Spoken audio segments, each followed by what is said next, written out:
లోకరాజు గారు ఏంటంటే మీరు మీ ఫ్యామిలీ అందరూ కలిసి ఒక రోజు అయితే సముద్రంలో వాటి కోసం వెళ్ళారు. సో అక్కడ ఒక ఇన్సిడెంట్ కూడా జరిగింది, మొత్తం ఫ్యామిలీ అంతా ఉన్నారు, ఇది మేము విన్నాము. ఒక్కవేళ గనక అక్కడ ఏదైనా వేరే సిచ్యువేషన్ జరుగుంటే లైఫ్ ఏమయ్యేది? అంటే మనకి ఇప్పుడు డ్రైవింగ్ అనుకో మేడం, జాగ్రత్తగా వెళ్తే ప్రాణం ఉంటుంది. దేంట్లో అయినా సరే మనం జాగ్రత్తగా ఉంటే మనం సేఫ్ ఉంటాం.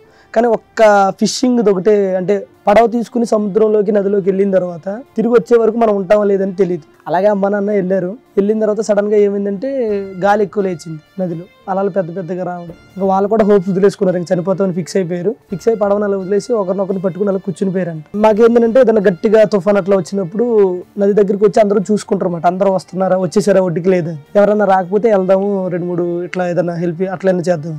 సో కట్ చేస్తే ఏంటంటే మా పడవ ఒక్కటే రాలే ఆ రోజు. నేను మా అన్నయ్య మధ్య చిన్నపిల్లలు అలా చూస్తున్నాం. కట్ చేస్తే తుఫాను గట్టిగా ఒక 20 minutes 15 minutes బీభత్సమైన గాలులు, అసలు మామూలు గాలులు కాదు. ఇంకా అందరూ అనుకున్నారు చనిపోయి ఉంటారేమో అనుకున్నారు. సో దేవుడి దేవాళ్ళు ఎక్కడో అమ్మ నాన్న పడవ ఇక్కడ నుంచి 1 కిలోమీటర్ 2 కిలోమీటర్లు కొట్టుకుపోయి ఆ ఒడ్డులాగి అక్కడ ఉన్నారు. అలాగే పడవ అలా వస్తున్నప్పుడు చూసి ఇంకా ఆ ఆనందానికి అసలు మాటలు లేవు, అసలు అంత సిచ్యువేషన్స్ ఉంటాయి. ఇంకోటి ఏంటంటే మేడం, అబ్బాయిలు ఒకలే వెళ్ళరు, పెళ్ళి అయితే భర్త భార్య ఇద్దరు కలిసి వెళ్తారు, ఆడవాళ్ళు కూడా వెళ్తారు, ఒక్కోసారి పిల్లలు కూడా తీసుకుని వెళ్తారు, ఒక్కోసారి భర్త భార్య పిల్లలు చనిపోయిన రోజులు కూడా ఉన్నాయి పడవలో. ఇంకా అదే వృత్తి కాబట్టి ఇంకా తప్పదు. సో బట్ తమ్ముడు అయితే వాళ్ళ అమ్మ నాన్న చాలా ప్రేమిస్తాడు. వాళ్ళు కష్టపడకూడదని తమ్ముడు కొన్ని ఇష్టం లేకపోయినా ఇక్కడ కొంచెం గట్టనయ్యి ఇచ్చేస్తుంటాడు. తల్లిదండ్రులు ఎలా చూసుకోవాలో కొంతమంది చూస్తే తెలుసుకోవచ్చు మనం, దాంట్లో తమ్ముడు కూడా ఒకడు. వాళ్ళ నాన్నకి అది మొత్తం ఆపిచ్చాడు, ఇంట్లోనే పెడుతున్నాడు. వాళ్ళ అమ్మకి చాలా ఆపరేషన్ చేయించాడు దగ్గరుండి. ఫ్యామిలీ అంటే చాలా చాలా ఇష్టం వీడికి. ఈయన చూసిన తర్వాత నాకు అనిపించింది ఫ్యామిలీని ఇంత ప్రేమిస్తారా, ఇంత ఇష్టపడతారా అని. వీళ్ళ అన్న పెళ్లి చేశాడు వీడే, 40-50 లక్షలు ఖర్చు పెట్టాడు, చాలా గ్రాండ్గా చేశాడు. నాకు అనిపించింది అన్నమాట, తమ్ముడు నువ్వు సూపర్ రాని. ఇడికి కొన్ని ఇష్టం ఉండవు, ఇక్కడ ఉండవు, బయట ఊరెళ్ళిపోతాను, ఇది నాకు నచ్చట్లేదన్నా ఎక్కట్లేదన్నా అంటే నేను చాలాసార్లు ఆపాను, తమ్ముడు నువ్వు చాలా టాలెంట్ రా, ఉండరా, నువ్వు అక్కడికి వెళ్ళినా మళ్ళీ ఎలాగైనా ఇక్కడికి రావాలరా నువ్వు, బట్ లేదన్నా నాకు ఇష్టం లేదన్నా నేను జాబ్ చేసుకుంటాను ఇది అంటూ. బట్ ఫ్యామిలీని ఎలా చూసుకోవాలో తమ్ముడిని చూసి చాలా మంది ఏమో కానీ నేనైతే కొన్ని నేర్చుకున్నాను చూసి, ఫ్యామిలీ కోసం ప్రాణం ఇచ్చేస్తాను.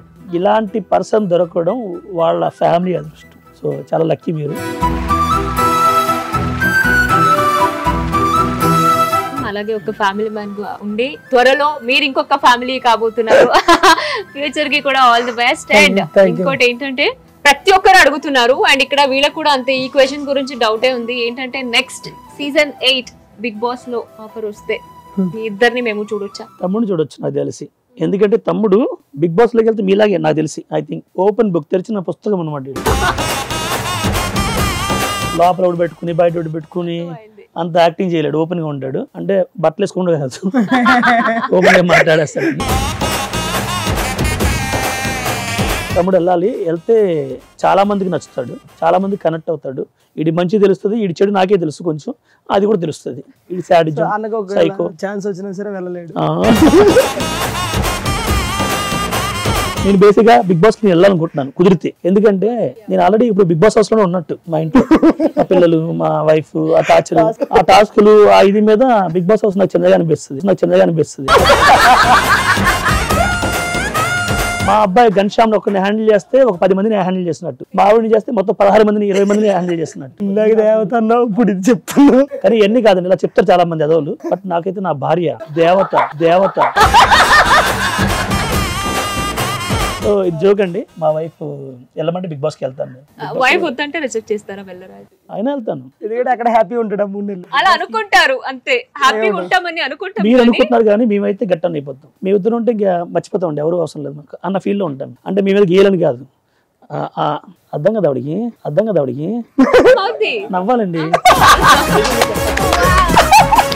మీరు కనుక వెళ్తే, ఎందుకంటే ఫ్యామిలీ కనెక్షన్, ఈ ఫ్యామిలీ మన ప్రియారిటీ మొత్తం ఫ్యామిలీ అనుకునే పర్సన్ ఎవరైతే ఉంటారో ఉండదండి. అక్కడికి వెళ్ళిన తర్వాత ఒక తల్లిని ఒక చెల్లిని అందరు సెట్ చేసుకుంటాడు వాళ్ళలోనే, కాకపోతే ఎక్కువ గర్ల్ ఫ్రెండ్ సెట్ చేసుకుంటాడు కదా. చూడు కాసేపు సునామీ వచ్చిందా ఏంటనిపిస్తుంది నాకు, ఎందుకంటే అంత సైలెంట్ చేసేస్తున్నాను. ఇప్పుడు తమ్ముడు విజృంభించేస్తాడు, నవ్విస్తాడు.